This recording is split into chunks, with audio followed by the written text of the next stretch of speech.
Hello, আসসালামু আলাইকুম। উম, আপনারা জানেন যে খুব শীঘ্রই বাংলাদেশ পুলিশ এসআই এর 4,000 পদে নিয়োগ দিয়েছে। গ্রেড 10ম। এটা আপনার 6 আগস্ট 2026 সালে প্রকাশিত হয়। এটা কিছুদিন আগে আপনার হইতেছে যে কাজটা অর্থ মন্ত্রণালয় পাঠাবে, অর্থ মন্ত্রণালয় থেকে যদি পাস হয় সেক্ষেত্রে বাংলাদেশ পুলিশ দপ্তর থেকে 2-1 মাসের মধ্যে খুব দ্রুত সার্কুলারটা চলে আসবে আর কি। যেমন হচ্ছে এখানে লেখা আছে গণপ্রজাতন্ত্রী বাংলাদেশ সরকার, স্বরাষ্ট্র মন্ত্রণালয়, পুলিশ 3 শাখা। এটা একটা পরিপত্র, এটা আপনার পাঠায় দিবে। আর এখানে লেখা আছে দেখেন, সাংগঠনিক কাঠামোতে 4,000 এসআই।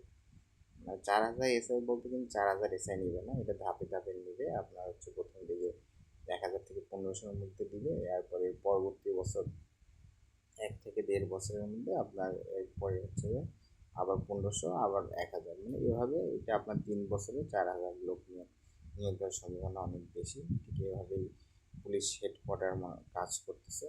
আর আপনারা যারা মানে অনেক দিন ধরে এসআই প্রিপারেশন নিতেছেন, এটা আসলে আপনাদের জন্য অনেক ভালো হবে এই চাকরিটা। আর যেহেতু এখানে কিছুদিন আগে আপনাদের সার্জেন্ট নিয়োগ হয়েছে, সার্জেন্ট নিয়োগের পরে এখনো পর্যন্ত এসআই নিয়োগ নিয়ে অনেক আলোচনা চলতেছিল যে হবে কি হবে না। এবং কিছুদিন আগে কত জায়গায় দেখলাম যে এসআই নিয়োগ বন্ধ হওয়ার কথা ছিল, কিন্তু এমনটা না, এসআই নিয়োগ বন্ধ হওয়ার কোনো সুযোগ নেই। এসআই এসআই নিয়োগ চলবে। এবং বাংলাদেশ পুলিশ বাহিনী, যেটা পুলিশ বেঙ্গল কাঠামোতে যেখানে উল্লেখ করা আছে, যে এসআই নিয়োগ কখনো বন্ধ হবে না। আর বয়স, অনেকেই ভাবতে পারেন যে বয়স বাড়াবে বা কমাবে, এরকম কিছু নাই।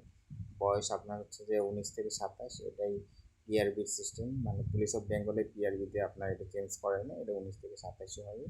এটা নিয়ে মানে যাদের বয়স শেষ হয়েছে তারা বিসিএসসি ট্রাই করতে পারবেন, এবং যাদের বয়স আছে তারা কাজে লাগাতে পারবেন। তো দেখা গেছে যে আমরা যতটুকু জানি বা বুঝি, তো সেক্ষেত্রে আপনাদের হচ্ছে যে 19 থেকে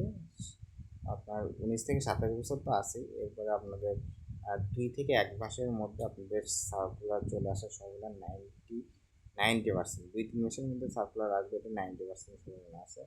ধন্যবাদ সবাইকে। আর আমার নতুন এই চ্যানেল সাবস্ক্রাইব করে পাশে থাকবেন।